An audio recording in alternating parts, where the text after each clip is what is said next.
नमस्कार दोस्तों, KNL GK trick YouTube channel पे आप सभी का मैं बहुत बहुत स्वागत करता हूं। दोस्तों, आज अपनी क्लास में हम लोग पढ़ेंगे राजस्थान की झीलें, जो राजस्थान के सभी एग्ज़ामों के लिए महत्वपूर्ण होगी। और मैं आपसे आशा करता हूं कि अगर आपको मेरे वीडियो या मेरे द्वारा की गई मेहनत आपको अच्छी लग रही है तो आप सभी ने मेरे इस YouTube चैनल को सब्सक्राइब कर लिया होगा। और जो बच्चे अभी मेरे चैनल से जुड़े हैं वो सभी मेरे इस चैनल को सब्सक्राइब कर लें। दोस्तों, अभी एग्ज़ाम का समय कुछ कम ही रहा है, तो मैं आपका समय न लेते हुए शुरू करता हूं आज की क्लास। और आज की अपनी क्लास रहेगी वह है राजस्थान की झीलें। दोस्तों, राजस्थान में खारे पानी की झीलें पाई जाती हैं। खारे पानी की झीलें पाई जाती हैं। रण एवं खारच इनको कहा जाता है। ये लवणीय भूमि के कारण ये खारी होती है। और जो राजस्थान की जो झीलें हैं वो मेरे प्यारे दोस्तों 33 सागर के अवशेष हैं, याद रखना। दोस्तों, राजस्थान का अगर भौगोलिक परिवेश की बात करें तो राजस्थान को भौगोलिक आधार पर 4 भागों में बांटा जाता है। एक राजस्थान का मरुस्थल भाग है, दूसरा अगर कहें तो पूर्वी भाग है, तीसरा अगर हम कहें तो अरावली पर्वतमाला है, चौथा अगर हम कहें तो दक्षिण पूर्व का पठार है। तो प्यारे दोस्तों, मरुस्थल का भाग और अपना जो पूर्वी भाग है वो भी 33 सागर के अवशेष हैं। और राजस्थान की जो झीलें हैं वो भी किसके अवशेष माने जाते हैं? 33 सागर के अवशेष माने जाते हैं। अरावली पर्वतमाला और दक्षिण पूर्व का जो पठार है वो गोंडवाना लैंड का भाग है। और अरावली पर्वतमाला का जो निर्माण काल है वो प्री कैम्ब्रियन काल का है। तो आज हम झीलों के अंतर्गत पढ़ रहे हैं, तो ये झीलें भी किसका भाग है? 33 सागर के अवशेष हैं। जो मरुस्थल का अपना भाग है वही भी 33 सागर के अवशेष हैं। तो झीलों के अंतर्गत मेरे प्यारे दोस्तों बात करें खारे पानी की झीलों की, और खारे पानी की झीलों के अंतर्गत बात करें तो सांबर झील की बात करें। और सांबर झील है वो जयपुर नागौर के अंतर्गत आती है और अजमेर की भी सीमा बनाती है। ये देश की खारे पानी की सबसे बड़ी झील है, ध्यान देना, इम्पोर्टेंट बात है। देश की खारे पानी की सबसे बड़ी झील है वो सांबर झील है। लेकिन एक कंडीशन लागू होती है कि उड़ीसा में चिल्का झील स्थित है, वो लेगुन झील है। चिल्का झील है वो कैसी है? लेगुन झील है। तो लेगुन झील सबसे बड़ी चिल्का झील है और ये देश की खारे पानी की झील है। अगर लेगुन नाम से पूछी जाती है तो आपका उत्तर चिल्का रहेगा, जो उड़ीसा के अंतर्गत आती है। अब बात करें सांबर झील के विस्तार की, तो 27 डिग्री से लेकर 29 डिग्री उत्तरी अक्षांश के बीच फैली हुई है और 74 डिग्री से 75 डिग्री है वो पूर्वी देशांतर के मध्य स्थित है। अब प्यारे दोस्तों बात करते हैं, अगर इसके विस्तार की बात करते हैं तो यह झील जयपुर नागौर में विस्तृत है, अजमेर की सीमा बनाती है और अधिक भराव होने के कारण इसका विस्तार अजमेर तक हो जाता है। तो आपको ध्यान रखना है, जयपुर नागौर और अजमेर जिले में विस्तृत है ये झील। देश के कुल नमक का 8 से 8.7% नमक है वो यहाँ से प्राप्त होता है। ध्यान देना, देश का कुल नमक उत्पादन से लेकर 8 से लेकर 8.7% नमक है जो सांबर झील से प्राप्त किया जाता है। सबसे ज़्यादा नमक उत्पादित करने वाला अगर राज्य की बात करें तो गुजरात है।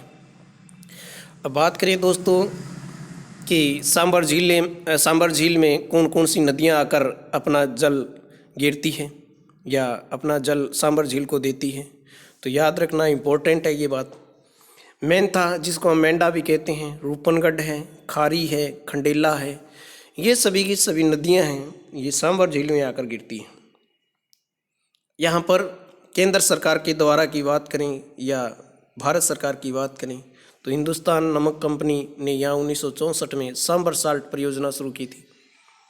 सांभर साल्ट परियोजना है वो हिंदुस्तान नमक कंपनी की है। यहाँ पर सांभर में सांभर साल्ट म्यूजियम भी है, सांभर साल्ट म्यूजियम भी है। उसके बाद में वर्षा काल में इसका अधिकतम क्षेत्रफल 90 वर्ग मील हो जाता है। यहाँ का सोडियम बनाने का कारखाना भी है, यहाँ सोडियम सल्फेट बनाने का कारखाना है जो केंद्र सरकार के द्वारा संचालित है। उसके बाद में बात करें तो दोस्तों अन्य झीलों की जो महत्वपूर्ण झीलें हैं, ऐसे क्वेश्चन आ सकते हैं। कावोद या कानोद झील है, ये जैसलमेर में है। डेगाना झील नागौर में है। रेवासा झील सीकर में है। फलोदी झील जोधपुर में है। और याद रखना दोस्तों, ऐसा क्वेश्चन आएगा किसी न किसी कंपटीशन में, कोछोर झील, कोछोर झील है जो सीकर में है। कहाँ पर है? सीकर में। चलिए दोस्तों आगे बात करते हैं डीडवाना झील की। डीडवाना झील है ये नागौर में है। ये औद्योगिक नमक उत्पादन इस झील से किया जाता है। औद्योगिक नमक के लिए कौन सी झील जानी जाती है? तो औद्योगिक नमक के लिए डीडवाना झील जानी जाती है। ये राज्य सरकार का सोडियम सल्फेट बनाने का सबसे बड़ा संयंत्र है। ध्यान देना इंपॉर्टेंट बात है। सांभर में अगर बात करें तो केंद्र सरकार का है और डीडवाना झील में राजस्थान सरकार का सोडियम सल्फेट बनाने का सबसे बड़ा कारखाना है, याद रखना है। यानी ये राज्य का है और वो केंद्र का था। यह नमक, इस झील का जो नमक है, डीडवाना झील का नमक है, वो खाने योग्य नहीं है और इसे अखाद्य या ब्राइन नमक माना जाता है। यानी अखाद्य यानी जो खाने योग्य न हो। चलिए दोस्तों अगली झील की बात करते हैं, पंचभद्रा झील की। पंचभद्रा झील है ये बाड़मेर के अंतर्गत आती है। पंचभद्रा झील राजस्थान के बाड़मेर जिले में स्थित है। और पंचभद्रा की बात करें तो नमक बनाने की सर्वोत्तम क्वालिटी है, या खाने का जो नमक है वो सबसे उच्च क्वालिटी का नमक यहीं का है। इस नमक में सोडियम क्लोराइड की मात्रा है वो 98% है, यानी 98% तक सोडियम क्लोराइड की मात्रा है वो पंचभद्रा झील के नमक में पाई जाती है। उसके बाद में बात करें दोस्तों कि पंचभद्रा झील है, इससे जो नमक बनाने वाली जाति है, पंचभद्रा झील में नमक बनाने वाली जाति है वो खारवाल जाति है। याद रखना है, पूछी जा सकती है। ये कहा जाता है कि ये मोरली झाड़ी नामक एक की टहनियों से ये नमक बनाते हैं। तो कौन सी झाड़ी से ये नमक बनाते हैं पंचभद्रा झील में खारवाल जाति के लोग? तो मोरली झाड़ी की टहनियों से ये नमक बनाते हैं। आगे बात करें दोस्तों तो लूणकरणसर झील है। तो लूणकरणसर झील है ये बीकानेर जिले में, ये उत्तरी राजस्थान की एकमात्र खारे पानी की झील है। ध्यान देना, ये उत्तरी राजस्थान की एकमात्र खारे पानी की झील है। याद रखना है लूणकरणसर झील जो बीकानेर के अंतर्गत आती है। तो हम लोगों ने अभी बात की है राजस्थान के खारे पानी की झीलों की। तो मेरे प्यारे दोस्तों, खारे पानी की झीलों के अंतर्गत सांभर पड़ी, और सांभर की बात करें तो ये जयपुर जिले के अंतर्गत आती है। उसके बाद में दोस्तों ये झीलों के मैंने नाम बताए खारे पानी की झीलों की। कावोद झील जैसलमेर में है। डेगाना झील नागौर में है। रेवासा झील सीकर में है। फलोदी झील जोधपुर में है। कोछोर झील सीकर में। उसके बाद में बात करें दोस्तों, डीडवाना झील है ये नागौर में पड़ती है। पंचभद्रा झील बाड़मेर में है और लूणकरणसर झील है ये बीकानेर में। ये सभी की सभी खारे पानी की झीलें हैं। अब बात करते हैं दोस्तों मीठे पानी की झील, जिनको स्वच्छ पानी की झीलें भी कह सकते हैं, ताज़े पानी की झील भी कह सकते हैं। बात करें जयसमंद झील की, इसका अन्य नाम जयसमुंद्रम भी है। ये उदयपुर के अंतर्गत आती है। राजस्थान की मीठे पानी की सबसे बड़ी कृत्रिम झील है। ध्यान देना, ये राजस्थान की मीठे पानी की सबसे बड़ी कृत्रिम झील है जिसका निर्माण मानव के द्वारा किया गया है, लोगों के द्वारा किया गया है। यहाँ से इम्पोर्टेंट क्वेश्चन बनता है कि दो नहरें निकली हुई है और दोनों नहरों के नाम याद रखना है। श्यामपुरा नहर और भाट नहर किस झील से निकाली गई है? तो याद रखना है जयसमंद झील से दो नहरें निकाली गई है, श्यामपुरा और भाट नहर। उसके बाद में बात करें दोस्तों कि सन 1687 से 91 के बीच की बात है। गोमती नदी पर बांध बनाया गया था और बांध बनकर महाराणा जयसिंह द्वारा निर्मित यहाँ पर बांध है। ठीक है, महाराणा जयसिंह ने गोमती नदी पर बांध बनाया था और बांध बनाकर इस झील का निर्माण करवाया था। उसके बाद में बात करें टापुओं की स्थिति की बात करें तो टापुओं की उपस्थिति के कारण इसे ढेबर झील कहा जाता है, ढेबर या ढेबरी झील कहा जाता है। दोस्तों इसमें 7 टापू है, याद रखना। ये संख्या पूछी जा सकती है कि कौन सी झील में कुल 7 टापू है, तो जयसमंद झील में 7 टापू हैं, जिसके बाबा का भांगड़ा सबसे बड़ा टापू है और प्यारी सबसे छोटा टापू है। भील एवं मीणा आदिवासी लोग इन टापुओं पर रहते हैं, ध्यान रखना है। जाति पूछी जा सकती है, कौन सी 2 जातियां जयसमंद झील के टापुओं पर निवास करती हैं, तो भील और मीणा जाति के लोग यहाँ निवास करते हैं। उसके बाद में बात करें दोस्तों राजसमंद झील, जिसे राजसमुंद्रम कहा जाता है, राजसमंद जिले में इसका निर्माण 1662 में करवाया गया था, महाराणा राज सिंह ने करवाया था। ये छोटी गोमती पे, ये चीज़ ध्यान देना। राजसमंद झील है, ये कौन सी झील के पानी, कौन सी नदी के पानी को रोककर बनाई गई है, तो ध्यान देना छोटी गोमती नदी पे बांध बनाकर बनाई गई है। ऊपर वाली झील अपन लोगों ने पढ़ा था जयसमंद झील। जयसमंद झील है, ये भी गोमती नदी है जिस पर बांध बनाया था। किसने? महाराणा जयसिंह ने बनाया था। और अगर राजसमंद की बात करें तो ये छोटी गोमती पर बांध बनाकर यहाँ पर इस झील का निर्माण करवाया गया। इस झील की एक विशेषता है, इसके उत्तरी किनारे पर है, ये ध्यान देना। उत्तरी किनारे पर है 9 चौकी पाल है, यानी जयसमंद झील का उत्तरी किनारा है वो क्या कहलाता है, तो 9 चौकी पाल कहलाता है। इसी 9 चौकी पाल जहाँ है वहीं पर 25 शिलालेखों पर लिखित विश्व की सबसे बड़ी प्रशस्ति है, जिसका नाम राज प्रशस्ति है, जो विश्व की सबसे बड़ी प्रशस्ति है, जिसमें मेवाड़ के महाराणाओं का, या बात करें मेवाड़ का इतिहास इस राज प्रशस्ति पे लिखा गया। और रणछोड़ भट्ट तेलंग ने राज प्रशस्ति की रचना की थी, यानी इसका लेखक है, संस्कृत भाषा में। इसी के किनारे अगर बात करें घेवर माता का मंदिर है, घेवर माता का मंदिर है। और ध्यान देने वाली बात है दोस्तों, आपको पूछा जा सकता है किसी कंपटीशन में कि दयाल साहे का किला किस झील के किनारे हैं, तो याद रखना है मेरे प्यारे दोस्तों, दयाल साहे का किला राजसमंद झील के किनारे। कौन सी झील के किनारे? राजसमंद झील के किनारे हैं। उसके बाद में बात करें दोस्तों पिछोला झील की, तो पिछोला झील जो है उदयपुर में पड़ती है। राणा लाखा के काल की बात है, मेवाड़ महाराणा लाखा के काल की बात है। और एक बंजारे ने, कहा जाता है पिच्छू नामक बंजारे ने सन 1387 में इसका निर्माण करवाया था। ये एक बहुत ही सुरम्य सुंदर झील है और कहा जाता है पिछोला गांव के पास में है। और पिछोली गांव के पास में होने के कारण इसका नाम पिछोला पड़ा है। इस झील में स्थित 2 टापू, जिस पर एक पर जगनिवास और जग मंदिर महल स्थित है। जग मंदिर में शाहजादा खुर्रम था। शाहजादा खुर्रम जब अपने पिता के विरोध में आक्रमण किया, तो इस दौरान जग मंदिर में शाहजादे खुर्रम के पिता के विरुद्ध के कारण यहाँ शरण ली थी। इसी झील के किनारे गलकी नामक नटनी का चबूतरा है। ध्यान देना दोस्तों, ये क्वेश्चन आया हुआ है। गलकी का चबूतरा कौन सी झील के किनारे हैं, या नटनी का चबूतरा कौन सी झील के किनारे हैं, तो पिछोला झील के किनारे हैं। चलिए दोस्तों बात करते हैं फतेह सागर झील उदयपुर की। फतेह सागर झील उदयपुर की बात करें दोस्तों, तो इसका निर्माण महाराणा जयसिंह और पुनर्निर्माण महाराणा फतेह सिंह ने करवाया था। यानी निर्माण इसने महाराणा जयसिंह ने करवाया था और पुनर्निर्माण फतेह सिंह ने करवाया था। कनौट बांध नाम से प्रसिद्ध यह झील स्वरूप सागर द्वारा पिछोला झील से जुड़ी हुई है। ध्यान देना कि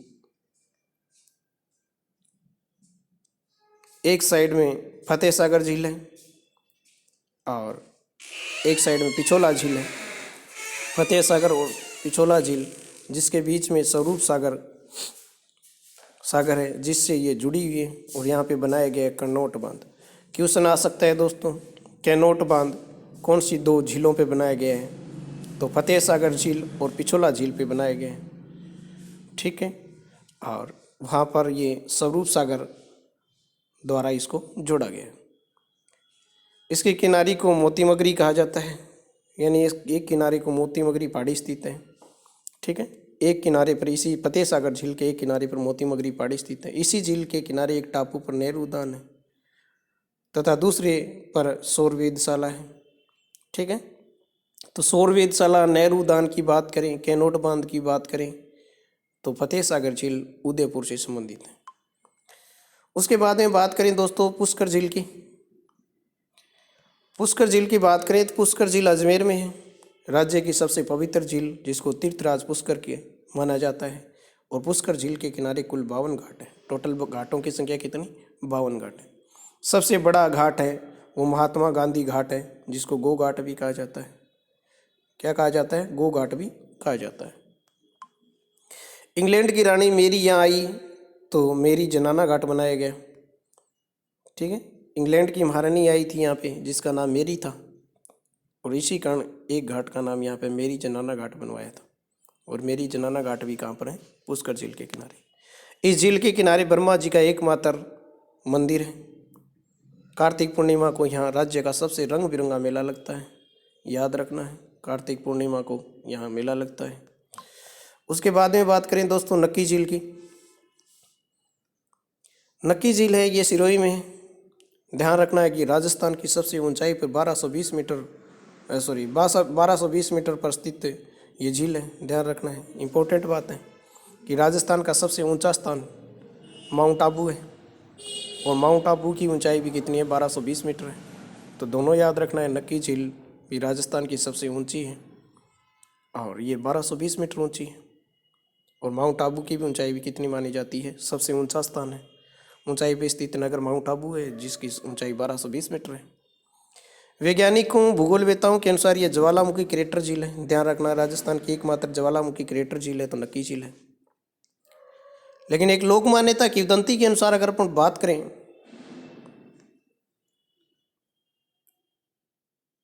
लोक मान्यता या किंवदंती के अनुसार अगर बात करें, तो इस झील का निर्माण है वो देवताओं के द्वारा नाखूनों के खोद कर किया गया है, यानी देवताओं के द्वारा नाखूनों से खोद कर इस झील का निर्माण किया गया है। इसी झील के किनारे टोडरोक, ननरोक, पेरेट रोक, ध्यान रखना, टोडरोक, ननरोक और पेरेट रोक भी स्थित है। उसके बाद में बात करें दोस्तों, तो वैशाख पूर्णिमा को ग्रासीय आदिवासियों का मेला लगता है। अब यहाँ ध्यान देना है, ग्रासियों का मेला वैशाख पूर्णिमा को लगता है और नक्की झील के किनारे लगता है, जिन्हें ग्रासियों का कुंभ कहा जाता है। ठीक है, उसके बाद में बात करें दोस्तों आना सागर झील की। आना सागर झील अजमेर में है, जिसका निर्माण 1137 में हुआ है।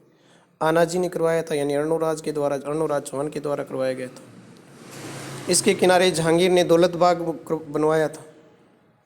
जहांगीर ने दौलत बाग बनवाया था, जो वर्तमान में सुभाष उद्यान के नाम से जाना जाता है।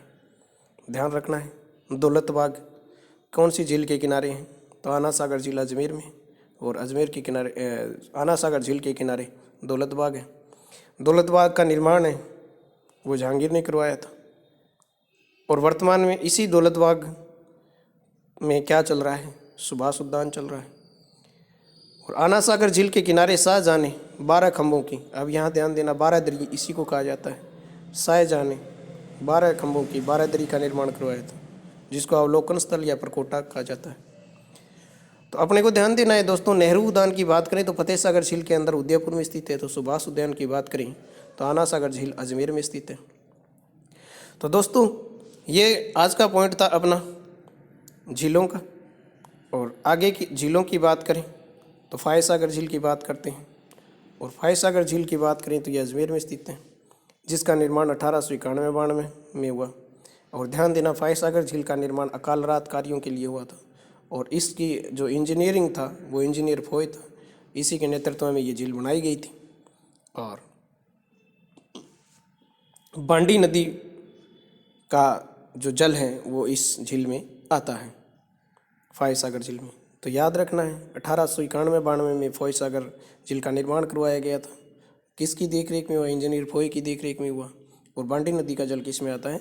फोय सागर झील में आता है। बात करें दोस्तों सिलीसेट झील अलवर की, तो सिलीसेट झील अलवर में है। और बात करें कि अलवर के निकट स्थित यह झील राजस्थान का नंदनकानन कहलाती है। राजस्थान का नंदनकानन कहलाती है। इसी के किनारे अलवर के राजा विनय सिंह ने अपनी रानी शीला के लिए 6 मंजिला महल बनवाया, जिसको शिकार, और यहीं पर अलवर के महाराजाओं का शिकार गाह था। ठीक है। उसके बाद में बात करें दोस्तों कोलायत झील की, बहुत इंपॉर्टेंट बात है। कोलायत झील बीकानेर में पड़ती है और पीपल के पेड़ों से घिरी हुई ये झील शुष्क मरुस्थल का सुंदर उद्यान कहलाती है। ध्यान रखना कि ऐसी झील जिसके चारों ओर से पीपल के पेड़ ही पेड़ हैं, तो कोलायत झील के किनारे कार्तिक पूर्णिमा को कपिल मुनि का मेला बढ़ता है यहाँ पे, और कपिल मुनि सांख्य दर्शन के प्रवर्तक माने जाते हैं। और इसी झील की एक विशेषता भी है, या कोलायत झील की विशेषता है, दीपदान यहाँ की प्रमुख विशेषता रही है, परंपरा रही है। इम्पोर्टेंट बात है, ध्यान रखना है। उसके बाद में बात करें दोस्तों नवलखा झील। नवलखा झील बूंदी में स्थित है।